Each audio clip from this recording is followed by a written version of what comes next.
வணக்கம் டெக்ஸ்போர்ட் நண்பர்களே, இன்னைக்கு எதை பத்தி பார்க்க போறோம் அப்படின்னு பாத்தீங்கன்னா, நெடுஞ்சாலைத்துறைய புதுசா ஒரு அறிவிப்பு ஒன்று வெளியிட்டு இருந்தாங்க. அதாவது மந்த்லி 3000 இ பாஸ் பெட்டரா இல்ல வருடத்திற்கு 30,000 இ பாஸ் பெட்டரா அப்படின்னு சொல்லியிருந்தாங்க. அதுல எது பெஸ்ட் அப்படின்னு சொல்லி இந்த வீடியோல நம்ம தெளிவா பார்ப்போம். சாலை பயணங்களில் தவிர்க்க இயலாத ஒன்று சுங்கச்சாவடி கட்டணம்.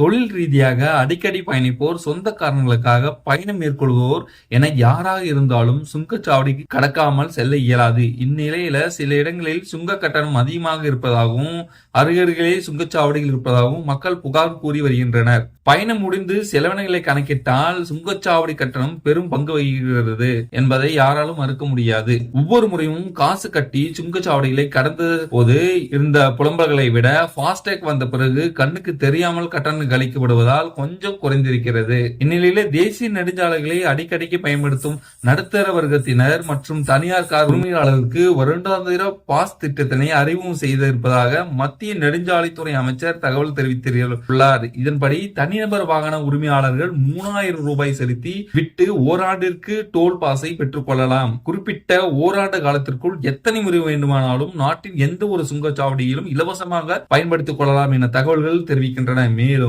கார் உரிமையாளர்கள் 15 ஆண்டுகள் காலத்திற்கு என மொத்தம் 30,000 ரூபாய் கட்டணம் செலுத்தி லைஃப் டைம் பாஸ் பெற்று கொள்ளலாம் என்று சொல்லப்படுகிறது. தற்போது சுங்கச்சாவடிகளை கடக்கும் உள்ளூர் மற்றும் அடிக்கடி பயணிப்பவர்களில் மாதாந்திர பாஸ்கள் மட்டுமே வழங்கப்படுகின்றன. அத்தகைய பாஸ்களுக்கு அவரவர்கள் முகவரி சான்று மற்றும் பிற விவரங்களை வழங்க வேண்டும். தற்போது இந்த பாஸ் மாதாந்திர ரூபாய் 340 என்ற கட்டணத்தில் வசூலிக்கப்படுகிறது. இதன்படி பார்த்தால் ஒரு வருடத்திற்கு ரூபாய் 4080 வரை செலவிடப்படும் பயனாளர்களுக்கு இனி ரூபாய் 3000 என்பது கண்டிப்பாக பயனுள்ளதாகவே இருக்கும். மேலும் நெடுஞ்சாலையில பயணிக்கும் நிவாரணம் அளிக்க தனியார் கார்களுக்கு அடிக்கடி சுங்க விகித கட்டணத்தை கிலோமீட்டருக்கு என்ற அடிப்படையில் மாற்றி அமைத்து திட்டத்தினை பரிசீலித்து வருவதாக அமைச்சர்கள் தெரிவிக்கின்றனர்.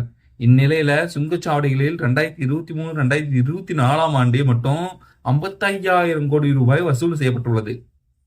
இதுல 8,000 கோடி ரூபாய் தனியார் வாகன உரிமையாளர்களுக்கு வசூல் செய்யப்பட்டுள்ளதாக தெரிகிறது. இந்நிலையில பாஸ்டேக் மூலம் நடக்கும் பரிவர்த்தனைகளில் 53% தனிநபர் வாகனங்களே தான் நடக்கிறது. அதனால இவ்வாறு வசூலிக்க செய்யப்பட்ட மொத்த தொகையில 21% மட்டுமே தனிநபர் வாகனங்கள் இருந்து பெறப்படுகிறது. மேலும் இது போன்ற தனிநபர் வாகனங்கள் பெரும்பாலும் காலை 6 மணியிலிருந்து இரவு 10 மணிக்குள் சுங்கச்சாவடிகளை கிடைக்கின்றன. இவ்வாறு ஓராண்டுக்கு மற்றும் 15 ஆண்டுகளுக்கான பாஸ்களை வழங்குவதற்கு மூலம் அரசுக்கு எந்த ஒரு இழப்பீடும் ஏற்படாது என அதிகாரிகள் கூறுகின்றன.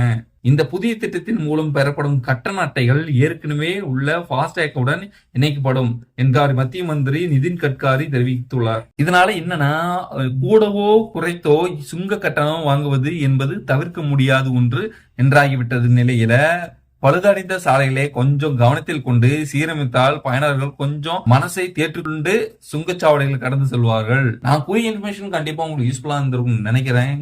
கண்டிப்பா இந்த சேனல்ல சப்ஸ்கிரைப் பண்ணிக்கோங்க. தேங்க்யூ ஃபார் வாட்சிங்.